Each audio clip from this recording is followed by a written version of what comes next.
अस्सलाम वालेकुम and hi to everyone. आज हम CCU 3.1 chapter 22 the weldability of the steel और इसका जो इसके पेज 12 में अगर मटेरियल में अगर ये डाउट हो कि उसमें लैमिलर टीयरिंग वगैरह आ सकती है तो उसको कौन कौन से उस पर मेथड और एंटिटी प्रोसेस इस्तेमाल किए जाते हैं और किस तरीके से उसको जो है वो प्रिवेंट किया जाता है। तो इस पेज में हम इस पे डिस्कस करेंगे। यहाँ से इसको देखते हैं। To assess the risk of the material susceptibility to lamellar tearing through thickness tensile test are normally carried out. यहाँ तक इसको देखते हैं। और अगर मटेरियल में ये डाउट हो कि उसमें लैमिलर टीयरिंग आ सकती है तो थिकनेस के थ्रू उसमें टेंसाइल टेस्ट किए जाते हैं। और अगर मटेरियल में ये डाउट हो कि उसमें लैमिलर टीयरिंग वगैरह आ सकती है तो थिकनेस के थ्रू उस पर टेंसाइल टेस्ट किए जाते हैं। और फिर उसके बाद उस पर जो है वो एंटिटी मेथड जो है वो किए जाते हैं। Testing a steel for the susceptibility to lamellar tearing. तो लैमिलर टीयरिंग को चेक करने के लिए यहाँ पे एंटिटी मेथड किए जा रहे हैं। और अगर तो मटेरियल में ये डाउट है कि उसके मिडल में किसी भी प्लेट के मिडल में अगर इस तरह की लेमिनेशन है तो उस पर फिर अल्ट्रासाउंड जो है वो जीरो प्रोब जो है वो टेस्ट किया जाता है उसकी लेमिनेशन को चेक करने के लिए। लेमिनेशन ये होता है कि जिस मटेरियल को जो बार बार रोल करने से लेमिनेशन असल में बहुत सारी इम्प्योरिटी होती हैं जो कास्टिंग के दौरान मटेरियल में आ जाती हैं। और जब उसको जो रोल किया जाता है प्लेट को बार बार रोल करने से उसकी जो लेमिनेशन है वो मटेरियल के अंदर ही रह जाती हैं और वो थिनर शेप में प्लेट की थिकनेस में चली जाती हैं। और अगर तो वो साइड पे रह जाती हैं तो फिर उस पर जो है वो एंटिटी और उस पर जो MPI जो है वो उस पर DPI टेस्ट किया जाता है। और अगर उसके मिडल में हो तो फिर उसको जो है वो अल्ट्रासाउंड किया जाता है। और इसके अलावा मटेरियल की थिकनेस के रोक उस पर जो है वो टेंसाइल टेस्ट भी किए जाते हैं। तो यहाँ पे राइट साइड पे penetrate testing for the lamination indication at the end of the plate. और अगर ये इंडिकेशन हो कि प्लेट के एंड में लेमिनेशन है तो उस पर फिर जो है वो पेनिट्रेट टेस्टिंग जिसे हम DPI भी कहते हैं और PTI भी कहते हैं और PT भी कहते हैं। तो ये डाइपेंट टेस्टिंग उस पर किए जाते हैं। तो डाइपेंट टेस्टिंग करने का तरीका ये होता है कि सबसे पहले मटेरियल को क्लीन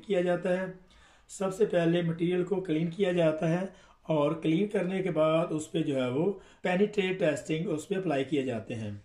और कुछ ड्वेल टाइम या स्पेसिफिक टाइम देने के बाद जितना भी एक्सेस पेनिट्रेशन उसको रिमूव कर दिया जाता है और फिर उस पर जो है वो डेवलपर अप्लाई किया जाता है। तो डेवलपर अप्लाई करने के बाद जितनी भी इम्परफेक्शन है उसमें अगर जो पेनिट्रेट उसमें जो है वो पेनिट्रेट हुआ होता है तो वो रिवर्स कैपिलरी एक्शन के थ्रू जो है वो जितनी भी इम्परफेक्शन है वो नज़र आ जाती हैं। तो इसी तरीके से इसके मिडल में अल्ट्रासाउंड टेस्टों को किया जाता है और इसकी जो प्रोब है इसको बार बार आगे पीछे मूव करके इसकी जो जितने भी इसमें फॉल्ट होंगे वो आपको कैथोड रे वो आपको डिस्प्ले में नज़र आएगी।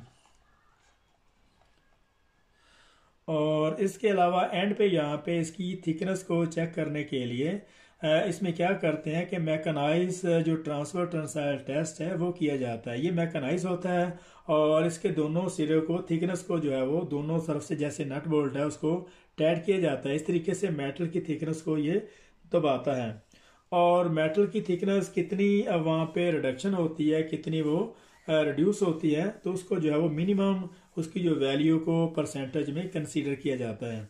और ये जो प्रोसेस है ये मैकेनाइज ट्रांसफर टेंसाइल स्पेसिमेन को चेक करने के लिए किया जाता है और फिर जितनी इसकी जो वैल्यू कम होती है उसको परसेंटेज में लेते हैं। और ये बिल्कुल माइनर सी इसकी जो थिकनेस जो है वो कम होती है जैसे 0.1 है 0.2 के लगभग, इससे ज़्यादा नहीं होती। इसको जो है वो प्रेस किया जाता है। तो प्रेस करने के बाद इसको देखते हैं कि इसमें कितनी डक्टिलिटी है। और अगर तो ये डक्टिलिटी इसमें है तो मटेरियल ये दब जाएगा और इसमें अगर डक्टिलिटी नहीं है जैसे ब्रिटल है तो ब्रिटल मटेरियल जो है वो बिल्कुल उसमें लचक नहीं होती तो उसको प्रेस करना डिफिकल्ट है। Mechanised transverse tensile specimen with friction welded ends testing for a minimum values of the percentage reduction in cross section area. मतलब मटेरियल की जो क्रॉस सेक्शन एरिया है जो उसकी जो थिकनेस है उसको परसेंटेज में मिनिमम जितना वो उसको रिड्यूस किया जाता है उसको मेजर कर लिया जाता है। और ये सारे का सारा जो प्रोसेस है ये मैकेनाइज प्रोसेस में किया जाता है। यहाँ से इसको देखते हैं। A test can be made on the level of the through thickness ductility. Thickness की डक्टिलिटी को चेक करने के लिए एक टेस्ट किया जाता है which is to avoid. Material की थिकनेस की डक्टिलिटी को चेक करने के लिए एक टेस्ट किया जाता है which to avoid lamellar tearing should show a certain minimum level. यहाँ तक इसको देखते हैं कि ताकि उसमें जो लैमिलर टीयरिंग है उससे बचा जा सके, और इसकी जो मिनिमम वैल्यू है उसको परसेंटेज में लिया जाता है।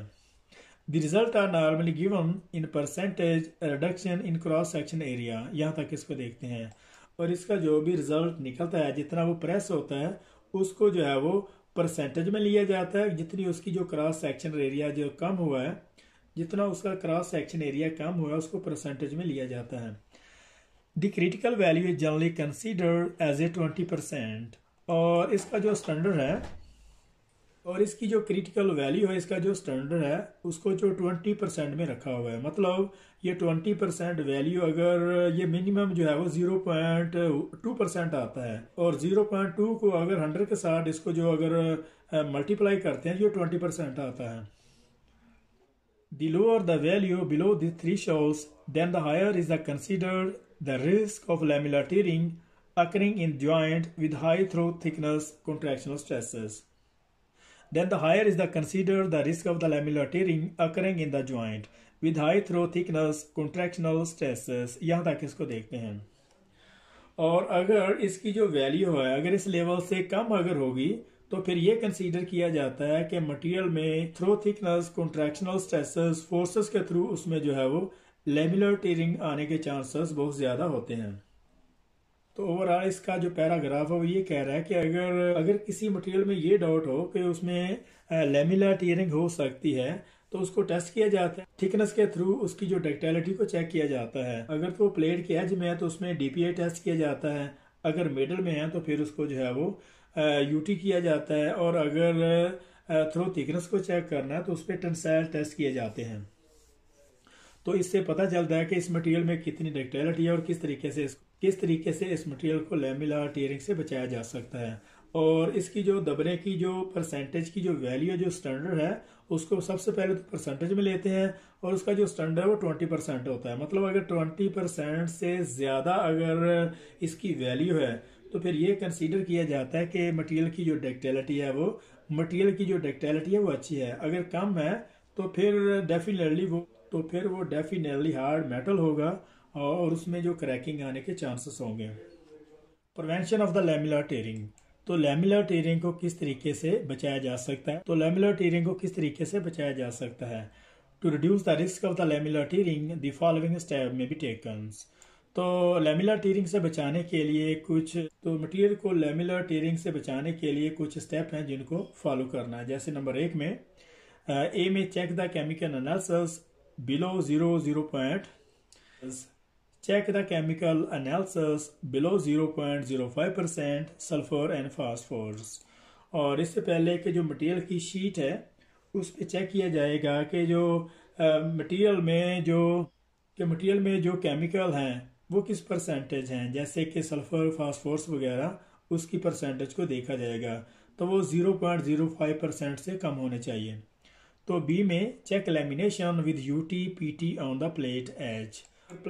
और इसके अलावा प्लेट में जो लैमिनेशन है उसको चेक किया जाएगा, और अगर लैमिनेशन प्लेट के कॉर्नर में है तो फिर डीपीए टेस्ट किया जाएगा, और अगर उसके मिडल में है तो फिर अल्ट्रासाउंड टेस्ट करते हैं। तो सी में check the short transverse ductility value greater than 20% reduction in cross section area. यहाँ तक इसको देखते हैं। और इसके अलावा इसकी जो डक्टिलिटी है उसकी जो वैल्यू को चेक किया जाएगा, जैसे कि उस पर टेंसाइल टेस्ट किए जाते हैं, मैकेनाइज ट्रांसफर टेंसाइल टेस्ट उस पर किए जाते हैं। उनको मटेरियल की थिकनेस को दबाते हैं, फिर जितना वो दबता है उसको जो है वो परसेंटेज की वैल्यू में लेके आते हैं। अगर तो वो वैल्यू ग्रेटर देन 20% है तो फिर तो मटेरियल में जो डक्टिलिटी होगी, मतलब उसमें जो है वो लेमिलर टीयरिंग आने के चांसेस बिल्कुल माइनर हैं। और अगर वो वैल्यू बिलो द थ्रेशोल्ड्स तो देन मतलब उसमें जो है वो क्रैकिंग आने के चांसेस आते हैं। तो इसकी वैल्यू को चेक करना। और नंबर डी में use buttering layer of the high ductility weld metal deposited beneath the number of the welders। enabling contractional stresses to be observed as a plastic strain। यहाँ तक इसको देखते हैं। और इसके अलावा मटेरियल में जो बटरिंग लेयर लगाई जाती है ताकि उसकी जो डक्टिलिटी है, जो कॉन्ट्रैक्शनल स्ट्रेसेस, जो फोर्सेस बनती हैं जिसकी वजह से प्लास्टिक स्ट्रेन बनता है दोनों मेंबर्स के दरमियान, तो उसको अकोमोडेट कर सके। Leave a contraction gap between the members enabling any contractional movement. तो दोनों मेंबर के दौरान एक जो है वो गैप होना चाहिए ताकि उसमें जो है कॉन्ट्रैक्शनल मूवमेंट हो सके। उसके अलावा एफ में रीडिज़ाइन ऑफ द वेल्स, तो ज्वाइंट को रीडिज़ाइन करना होगा। और अगर मटेरियल में इस तरह के चांसेस हैं कि उसमें जो है वो लेमिलर टेयर आ सकती है, तो उसमें जो रीडिज़ाइन वेल्ड मेटल का जो रीडिज़ाइन है उसको चेंज किया जा सके ताकि उसका जो है वो अल्टरनेटिव हो सके। तो जी में रीडिज़ाइन ऑफ द जॉइंट, तो इसके एच में the use of the pre form T pieces mainly in critical application. तो इसके अलावा इसकी जो प्री फॉर्म टी पीसेस को यूज़ किया जाता है, ये इस तरह से जो है वो उसको डाई में बनाया होता है और डायरेक्टली उसी तरीके से जो है वो एप्लीकेशन पे लगा देते हैं। और ये ज़्यादातर उस एप्लीकेशन में यूज़ की जाती है जहाँ पे बहुत ज़्यादा क्रिटिकल सिचुएशन हो। और यहाँ पे प्री फॉर्म टी पीसेस की जो डायग्राम है इस पिक्चर में दिखाई हुई है। तो इस तरह की इसकी जो है वो टी पीस होता है, तो इसको जो इस तरीके से जो रिक्वायर एप्लीकेशन पे जो है वो इंस्टॉल कर देते हैं।